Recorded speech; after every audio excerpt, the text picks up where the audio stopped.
लोकसभा चुनाव 2024 को लेकर इलेक्शन कमीशन ने तारीखों का ऐलान कर दिया है। इसके मुताबिक 19 अप्रैल से लेकर 1 जून के बीच 7 चरणों में वोट डाले जाएंगे और 4 जून को नतीजे घोषित होंगे।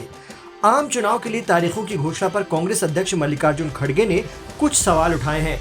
उनका कहना है कि 7 चरणों का मतलब है कि 70-80 दिनों तक लगभग सभी विकास कार्य रुक जाएंगे। ऐसे में आप कल्पना कर सकते हैं कि देश कैसे प्रगति करेगा, क्योंकि चुनाव आचार संहिता लागू हो चुकी है।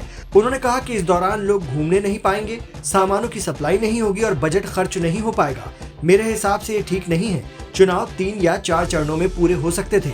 70-80 days means you imagine how the country will progress, because election code of conduct, people will not move, material will not be supplied, budget will not be spent.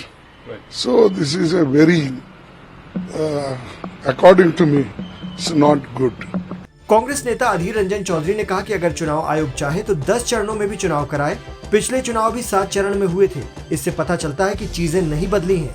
हम अभी भी 7 चरणों की प्रक्रिया पर अटके हुए हैं। उन्होंने कहा कि हम डिजिटल इंडिया की बात करते हैं, लेकिन 7 चरण की प्रक्रिया में फंसे हुए हैं। उन्होंने जोर देकर ये भी कहा है कि अगर जम्मू कश्मीर में भी विधानसभा चुनाव की घोषणा हो जाती तो ज्यादा अच्छा होता। पिछले साल में भी 7 चरणों में चुनाव हुई थी, तो इसका मतलब ये स्पष्ट रूप से साबित हो जाते हैं कि जमीनी हकीकत कुछ बदले नहीं, स्थिति कुछ बदले नहीं। 7 चरणों से मैं बाहर नहीं आ सकते। इतना डिजिटल इंडिया की बात होते हैं, आर्टिफिशियल इंटेलिजेंस की बात होती है, इतने सारे हमारे देश में सब कुछ आधुनिक बनाए जाते हैं, लेकिन 7 चरणों में हम फंसे हुए हैं। तो ये भी एक देखने की चीज होते हैं। और दूसरी बात यह है कि अच्छा लगते कि ये चारों स्टेट के साथ साथ जम्मू कश्मीर भी चुनाव कराए जाते तो अच्छा लगता। सुप्रीम कोर्ट ने सितंबर तक चुनाव कराने के निर्देश दे चुके हैं, लेकिन हम लोग सितंबर मास तक क्यों हम इंतजार करते हैं? बाकी 4 राज्यों में जब चुनाव हो रहे हैं तो क्यों ना भला जम्मू कश्मीर में हो जाते? इसके अंदर क्या राज है पता नहीं कि हर जगह चुनाव होते हैं। हमारा घाटी में वहां लोकसभा के चुनाव होते हैं लेकिन विधानसभा के चुनाव नहीं होते, तो ये क्यों? ये मेरा तरफ से एक जरूर सवाल है। आपको बता दें कि जम्मू कश्मीर को लेकर चुनाव आयुक्त राजीव कुमार ने कहा कि वहां भी हमें विधानसभा चुनाव करवाने हैं। उन्होंने कहा कि 23 दिसंबर से जम्मू कश्मीर में हमारा कानूनी तौर पर चुनाव करवाने का रास्ता खुला है। जब हमने वहां प्रशासनिक बैठक की तब मालूम चला कि चुनाव करवाने के लिए अतिरिक्त बल की जरूरत होगी। जब पूरे देश में एक साथ चुनाव चल रहे हैं तो उस समय में एक विशेष राज्य के लिए इतनी मात्रा में अतिरिक्त बल एकत्रित करने में दिक्कत आ सकती है। बहरहाल चुनावी नगाड़ा बज चुका है। कांग्रेस चुनाव में उतरने के लिए तैयार है। सोशल मीडिया पर पीएम मोदी की पोस्ट और उनके जरिए विपक्ष पर निशाने को लेकर कांग्रेस आक्रामक नजर आ रही है।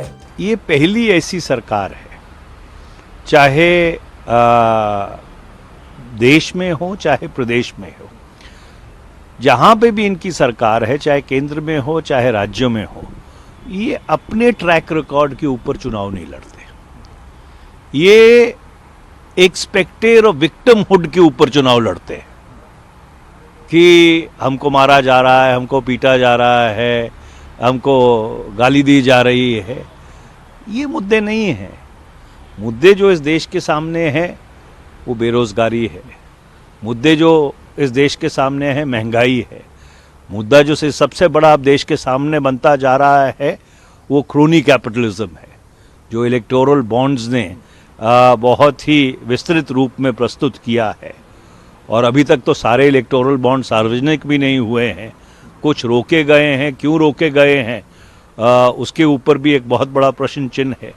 तो बुनियादी मुद्दे ये हैं कि इस देश की सरकार अमीर आदमी के लिए, जो धनपशु है, जो कैपिटलिस्ट है, उसके लिए काम करेगी या 140 करोड़ आम आवाम के लिए काम करेगी, ये बुनियादी मुद्दा है।